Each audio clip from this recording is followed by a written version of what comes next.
presented by IOCL, powered by Malabar Gold, associate sponsor Gayatri Public School, AFMEC, Blossoms Hospital और जन शक्ति संगठन। Presented by IOCL, powered by से हो या हरियाणा से हो या दिल्ली से हो, सबका रास्ता जो बिहार के लिए था वो आगरा से होकर के गुजरता था और बहुत बड़ी समस्या थी कि उनकी रास्ते की व्यवस्था, खाने की व्यवस्था की।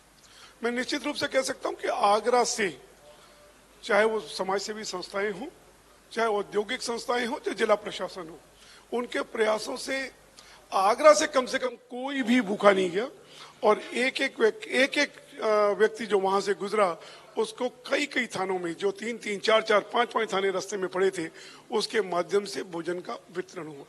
जो दूसरी जो लहर थी वो बिल्कुल एक सुनामी लहर थी, जिसमें अस्पतालों में कहीं किसी जगह पर कोई किसी को एक बेड उपलब्ध नहीं हो पा रहा था, चाहे वो किसी भी स्तर पर हो, चाहे वो बहुत बड़ा उद्यमी ही क्यों ना हो, उसके पास बिस्तर की व्यवस्था नहीं थी।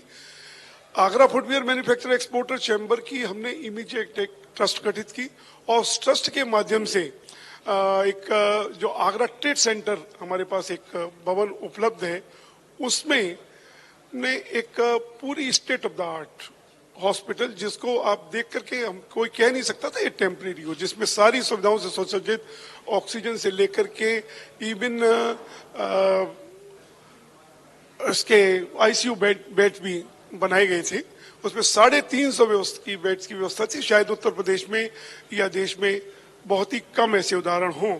आगरा के सभी उद्यमी अपनी जो भूमिका है उसके प्रति हमेशा सचेत है। बिल्कुल, कितना जरूरी इसे सर आप मानते हैं, क्योंकि भूमिकाओं की बात हो रही है, राजनीतिक भूमिकाओं से परे हटकर एक नैतिक भूमिका हमारी भी बनती है समाज का एक हिस्सा होने के नाते, और आप इसका एक जीता जाता उदाहरण है। किस तरीके से आप देख रहे हैं कि हमें भी आगे बढ़कर कुछ करना चाहिए, एक हाथ हम आगे बढ़ाएंगे, 4 हाथ आगे आ जाएंगे और मुट्ठी बन जाएगी। निश्चित रूप से, चाहे राजनीति का क्षेत्र हो या औद्योगिक क्षेत्र में, अर्थव्यवस्था में कदम से कदम मिलाने की सरकार की मंशा और योजनाओं के साथ में कदम मिलाने की जरूरत हो, और निश्चित रूप से हम सबको मिलकर के करना होगा। एक उद्देश्य जो सरकार ने रखा है $5 ट्रिलियन की इकोनॉमी का, उसमें मैन्युफैक्चरिंग सेक्टर का $1 ट्रिलियन है।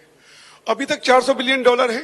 निश्चित रूप से एक बड़े परिवर्तन, एक बड़ी छलांग लगाने की जरूरत है, और ये छलांग निश्चित रूप से लगने वाली है कि चाइना के प्रति सेंटिमेंट्स लगातार खराब हो रहे हैं, और अगली जो कंज्यूमर गुड्स फैक्ट्री है, मैं जूता से निर्यात से जुड़ा हूं, और निश्चित रूप से जो संकेत मिल रहे हैं, जैसे इंक्वायरीज आ रही हैं, जिस तरह से अमेरिका से, जो अभी तक हमारी बहुत छोटी मार्केट थी, जिसमें हमारा मात्र 1.5% शेयर अभी तक है, वहां से जैसे संकेत मिल रहे हैं, मुझे लगता है कि बहुत जल्दी जो अभी तक हमारी जूता की जो लेदर उद्योग है वो $6 बिलियन की इंडस्ट्री है, वो हम जल्दी ही 2025 से पहले $15 बिलियन तक की पर छलांग लगाने वाले हैं।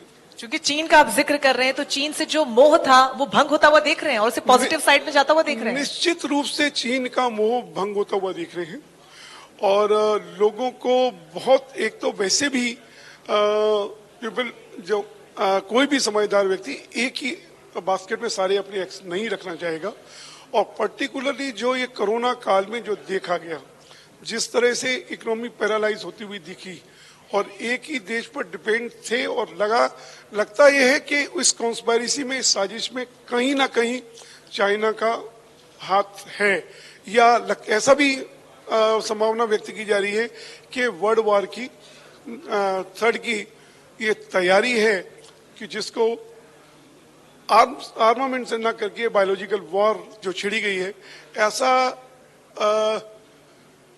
लगभग देखने में आ रहा है, तय हो चुका है, और सेंटिमेंट्स चाइना के अगेंस्ट में बिगड़े हैं। जी बिल्कुल, जिस तरीके से व्यवसाय की आप बात कर रहे हैं और जो विश्व स्तर पर हमारे व्यवसाय को लेकर रिश्ते हैं, कितने सुगम हैं, कितने बिगड़ रहे हैं, लेकिन बात जब हम आगरा की करते हैं तो जूता उद्योग का नाम सबसे पहले आता है, जो कि विश्व भर में मशहूर है और जिसको एक जिला एक उत्पाद के अंतर्गत भी शामिल किया गया। लेकिन बावजूद उसके व्यवसाय की स्केल पर अगर देखा जाए और बिजनेस के स्केल पर देखा जाए तो आगरा शायद उस स्तर पर पहुंच नहीं पाया है। क्या लगता है कि जो बुनियादी सुविधाएं उसका अभाव? आगरा का जूता उद्योग प्रमुख उद्योग है और आगरा की यूएसपी जो है इस उद्योग की, इसकी ट्रेडिशनल वर्कफोर्स है। आगरा के अतिरिक्त जहां जहां भी, चाहे वो चेन्नई में हो, जहां भी इंडस्ट्री डेवलप हुई हो, वहां से ये तकनीकी आगरा से ही गई है। और आगरा की लगभग 40% जनता प्रत्यक्ष या परोक्ष रूप से इस जूता उद्योग से अपना भरण पोषण करती है। देश के निर्यात में आगरा का 25 से 28% तक हिस्सा है। और जितना डोमेस्टिक रिक्वायरमेंट देश की है, लेदर में जूते की बात कर रहा हूं, मैन मेड शूज की बात नहीं कर रहा हूं, उसमें 65% आगरा की हिस्सेदारी है। ओडीओपी में इसका चयन उत्तर प्रदेश सरकार ने किया है। उत्तर प्रदेश सरकार में ने एक ईज ऑफ डूइंग में भी बड़ी छलांग लगाई है। निश्चित रूप से बड़े परिवर्तन हो रहे हैं। चाहे जीएसटी का ही लें, एक बहुत बड़ा परिवर्तन है कि एक टैक्स, आज हमको ये भी नहीं पता होता कि हमारा दफ्तर कहाँ है, जबकि वैट के जमाने में या सेल टैक्स के जमाने में पूरा लगता था कि वहीं आधा समय इन दफ्तरों में ही बीता करता था। फेसलेस इनकम टैक्स का जो निर्णय लिए गए हैं, उसमें आज ये भी नहीं पता कि आपका अधिकारी कौन है। इससे निश्चित रूप से बड़े परिवर्तन आ रहे हैं, बड़ी छलांग लगाने की जरूरत है। आगरा में जो स्केल नहीं पकड़ पाया, गति नहीं पकड़ पाया, वो टीटीजेड की कुछ समस्याएं थी। 1996 से टीटीजेड की लड़ाई लड़ी जा रही थी। वो लड़ाई कहीं ना कहीं उद्यमियों की एकजुटता और सरकार की भी जो उद्योगों के प्रति भूमिका है, वो उसमें सुप्रीम कोर्ट में काफी लंबे समय से चल रही थी। कुछ रुकावटें एमओईएफ की जो ने डॉग मोरिटोरियम लगाया था, उसकी वजह से भी कुछ रुकावटें थी, लेकिन वो सारी रुकावटें अभी सुप्रीम कोर्ट ने दूर कर दी हैं। अब उत्तर प्रदेश में आगरा में के टीटीजेड में हर वो उद्योग लगाया जा सकता है जो प्रदूषण नहीं करता, और प्रदूषण जो नहीं करता उसकी डेफिनेशन भी क्लियर कर दी गई है, स्पष्ट कर दी गई है सुप्रीम कोर्ट द्वारा। जो भी उद्योग जो प्रदूषण के नियमों का पालन कर रहा है, कंप्लाइंस कर रहा है, वो अप्रदूषित उद्योगों की श्रेणी में आता है। तो इसलिए अब कोई भी उद्योग ऐसा नहीं है जिसका विस्तार न हो सके या उसमें आगे बढ़ने में कठिनाई हो। ये कठिनाई अभी ये 8 दिसंबर को ही ये जजमेंट आया है, उसके बाद में स्थिति साफ हुई है। निश्चित रूप से एक बड़ी स्केल जो आगे की संभावनाएं हमको नजर आ रही हैं, इसमें से हमने तैयारी शुरू कर दी है। अभी भले ही अभी 2019 के आंकड़े को हम टच न कर पाए हो 2020 और 21 में, लेकिन आगे की तैयारियां इतनी कि जैसे मैं अपनी ही बात करूं तो हमने 1 लाख स्क्वायर फुट से ऊपर के एक नया हॉल को बनाना शुरू कर दिया है कि ऐसी जो अपॉर्चुनिटीज जो सामने नजर आ रही हैं, वो वास्तव में अभी स्केल जो हमारी जो है जो उससे भी कहीं अधिक आगे बढ़ पाए। बिल्कुल, जो तमाम समस्याओं की आप बात कर रहे हैं, धीरे धीरे उससे निजात मिल पाया जा रहा है, जो कि बहुत अच्छी बात है। लेकिन कई अभी भी ऐसी बुनियादी सुविधाएं हैं जिसको लेकर परेशान है उद्यमी, जिसमें से एक है जूता क्लस्टर की मांग, जो लंबे अरसे से, कई सालों से उद्यमी अभी तक कर रहे हैं और बहुत बड़े स्तर पर वो मांग पूरी हुई भी नहीं है, परेशान है वो। देखिए, जहां तक जूता क्लस्टर की बात है, आगरा को पूरी बात करें, आगरा पूरा का पूरा एक बहुत बड़ा क्लस्टर है और सरकार ने ओडीओपी की, उत्तर प्रदेश सरकार ने ओडीओपी में भी ध्यान दिया है और आगरा में मेगा लेदर क्लस्टर भी प्रस्तावित रहा है। केंद्र सरकार की योजनाएं हैं। केंद्र सरकार का जो पिछला बजट जो था लेदर उद्योग के लिए 13,000 करोड़ रुपए का बजट था, उसमें 7 मेगा लेदर क्लस्टर भी प्रस्तावित थे।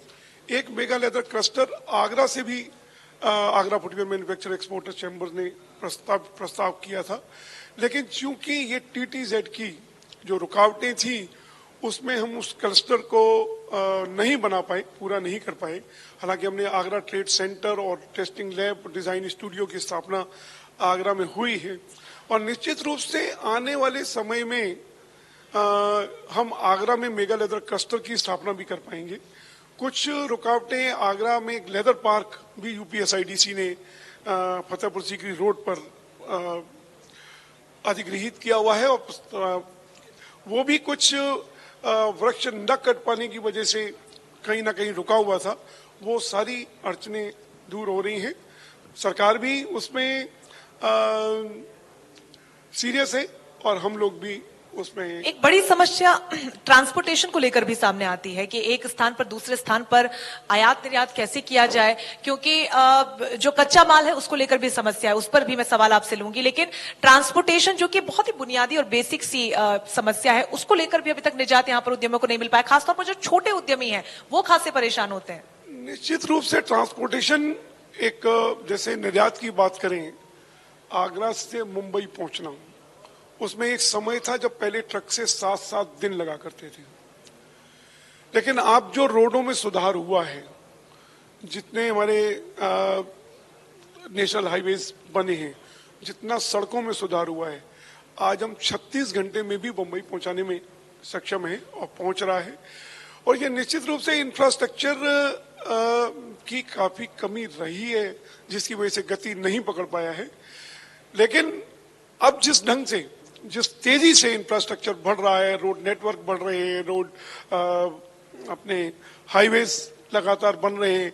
अभी नया हाईवे प्रस्तावित है जो दिल्ली से मुंबई 12 घंटे में पहुंचाएगा, जो आज हम 36 घंटे में पहुंचा पा रहे हैं, 12 घंटे में पहुंचाने। इस तरह की सुविधाएं चल रही हैं, लगातार हमको इन पर लड़ते रहना होगा। मुझे लगता है कुल मिलाकर स्थिति हम बेहतर की ओर है। बिल्कुल, उम्मीद यही है कि बेहतर से और भी बेस्ट हो, क्योंकि जब बेस्ट होगा तभी शायद यहाँ के तमाम उद्यमी, खासतौर पर जो व्यापारी हैं छोटे स्तर के, उनकी जो समस्याएं उनसे निजात मिल पाएगा। क्योंकि जिक्र थोड़ी देर पहले हमने कच्चा माल का किया, निवेश बड़े स्तर पर हो रहा है, फैक्ट्री जो पहले नहीं लग पा रही थी उसको लेकर भी आश्वासन तमाम दिए जा रहे हैं। लेकिन जो कच्चा माल होता है उसके लिए आज भी रुख बड़े शहरों का करना पड़ता है। वो कितनी बड़ी समस्या है और उससे कब निजात मिलेगा? देखिए, कच्चा माल, जहां तक जूते उद्योग की बात करें, उसमें कच्चा माल मेनली लेदर होता है। चूंकि TTZ में टेनरीज नहीं लग सकती थी, तो हमको चेन्नई, कलकत्ता, जालंधर पर निर्भर करना पड़ता है और कानपुर पर निर्भर करना पड़ता है। निश्चित रूप से अब आने वाले समय में मुझे लगता है कि जो परिभाषा अब स्पष्ट कर दी गई है और पर्यावरण के सारे नियमों का पालन करते हुए, पर्यावरण निश्चित रूप से, अगर उद्योग हमारा जीवन है तो पर्यावरण हमारा वो जीविका है, तो पर्यावरण हमारा जीवन है। तो पर्यावरण के नियमों का सबको पालन करना ही होगा, करना ही चाहिए। और अभी ZLD, जीरो लिक्विड डिस्चार्ज की प्रोसेस हमारी इंडस्ट्री ने, जो टेनरीज है उन्होंने अपनाई है। उस ZLD के तहत आगरा में भी टेनरीज अगर लगेंगी तो निश्चित रूप से हमारे कच्चे माल की समस्या हल होगी। मैं यहाँ एक और बात रखना चाहूंगा, जो अभी एक बड़ा परिवर्तन सरकार ने अभी परिवर्तन किया है जीएसटी में अभी तक 1000 रुपए तक के जूतों पर 5% जीएसटी था। अभी 1 जनवरी से 1000 रुपए तक के जूतों पर जीएसटी की दर 12% कर दी गई है। ये लगभग 95% जूता आज भी जो भारतवासी वहन कर पाते हैं वो 1000 रुपए से नीचे का है। 5% से 12% करना, इससे एक बहुत बड़ा झटका यहाँ के छोटे उद्यमियों को लगा है। हालांकि हम निर्यात में हैं, निर्यात में टैक्सेस कांट बी एक्सपोर्टेड, सो निर्यात में अंतर नहीं आता। वो 18% है उसके ऊपर, तो 18% दे करके वो समय पर वापस मिल रहा है, उसमें कहीं कठिनाई नहीं है। लेकिन एक बहुत बड़ी समस्या जो 5% से 12% हुआ, और ये टेक्सटाइल पर हमें पता लगा है कि वापस ले लिया गया है। दोनों ही, टेक्सटाइल हो या जूता हो, दोनों ही पहनने के लिए, वीयरिंग के लिए, दोनों ही फैब्रिक है, लेदर हो या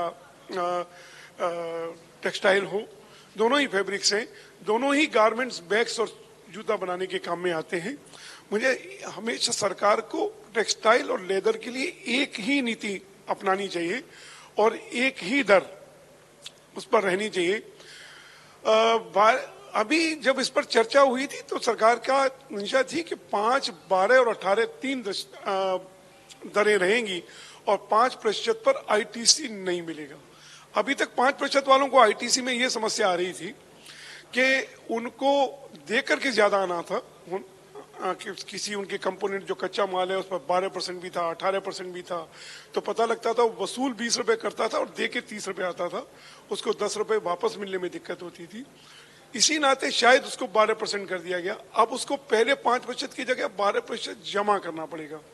एक बहुत बड़ी समस्या आगरा के उद्यमियों को या पूरे जूता उद्योग को इसमें आई है, जिसको जो सरकार तमाम को समस्याएं हल आ रही करना थी, होगा। बिल्कुल ये जो छोटी छोटी समस्या है, इनसे पहले ही उद्यमी परेशान था। इन सबके बीच एक बड़ी समस्या आई।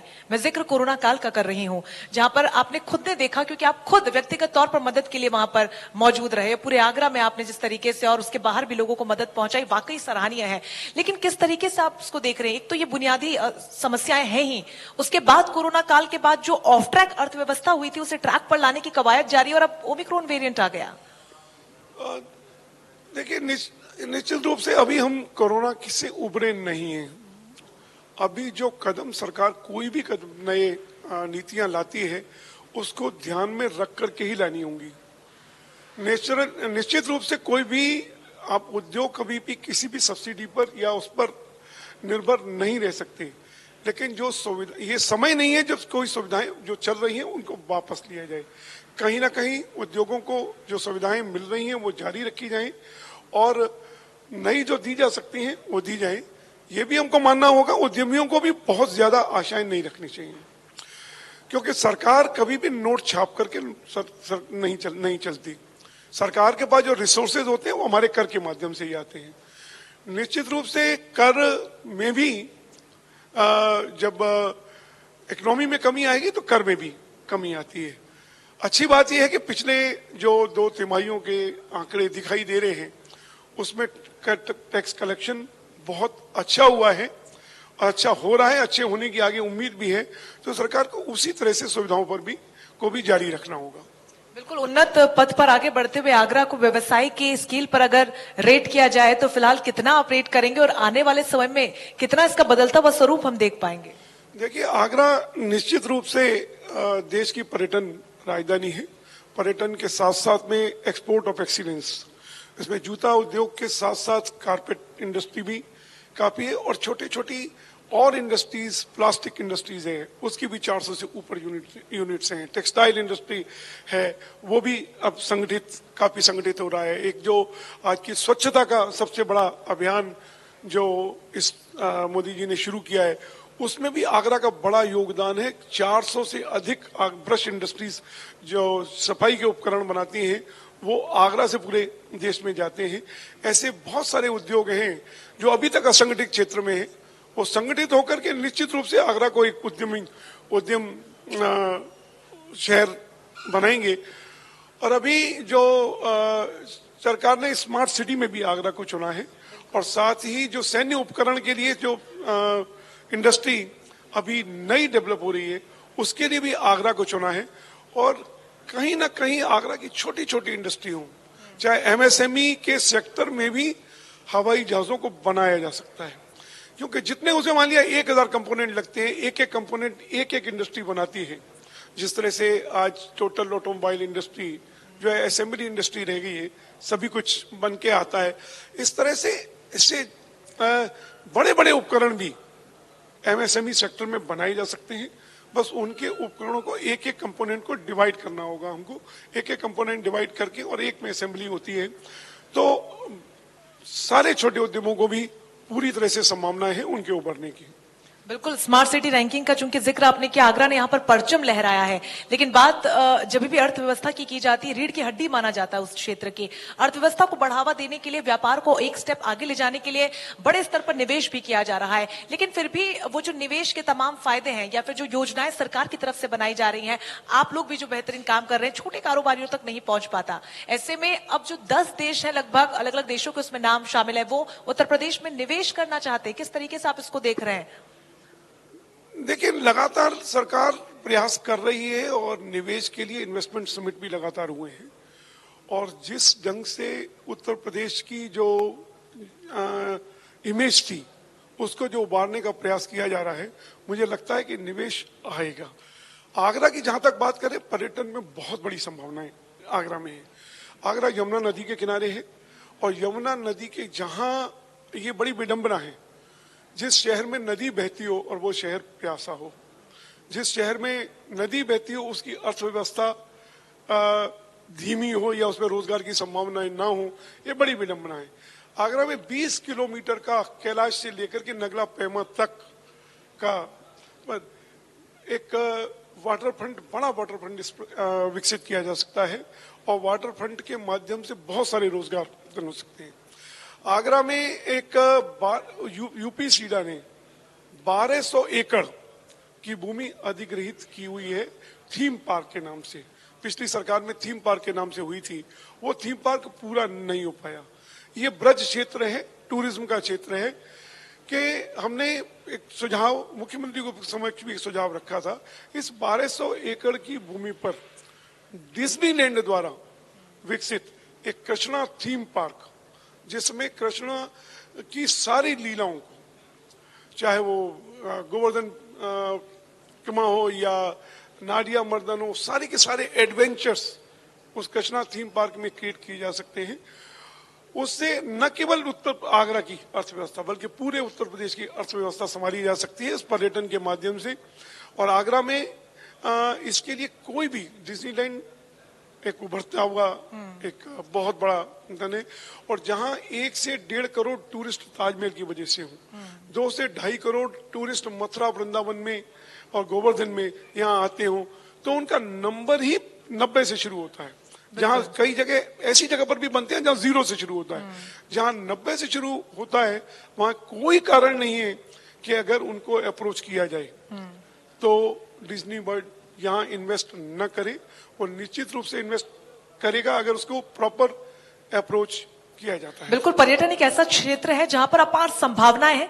जरूरत है तो उन संभावनाओं को खोजने की, तलाशने की और तराशने की। बहुत शुक्रिया हमारे साथ जुड़ने के लिए पूरन साहब। धन्यवाद। तमाम सवालों के जवाब आपने दिए हैं और जो आशंकाएं बनी हुई हैं तमाम छोटे व्यापारियों में, जो समस्याएं आप लोगों को आ रही हैं, जैसा कि पूरन साहब ने कहा कि यहाँ पर बोर्ड की तरफ से भी काम किया जा रहा है, सरकार भी जो योजनाएं लेकर आती है हमारे माध्यम से हम आप तक पहुंचाने की कोशिश करते हैं। और फिर भी अगर आपको कोई समस्या है तो सरकार ने ऐसे कई योजनाएं, कई फोन नंबर्स आप लोगों के लिए लगाए हुए हैं जिनका इस्तेमाल कर आप अपनी समस्या उन तक सीधा पहुंचा सकते हैं। बहुत बहुत शुक्रिया पूरन साहब हमारे साथ जुड़ने के लिए। धन्यवाद, मुझे आमंत्रित। जोरदार तालियां हो जाए पूरन साहब के लिए। Presented by IOCL, powered by Malabar Gold, associate sponsor Gayatri Public School, AFMEC, Blossoms Hospital और जन शक्ति संगठन।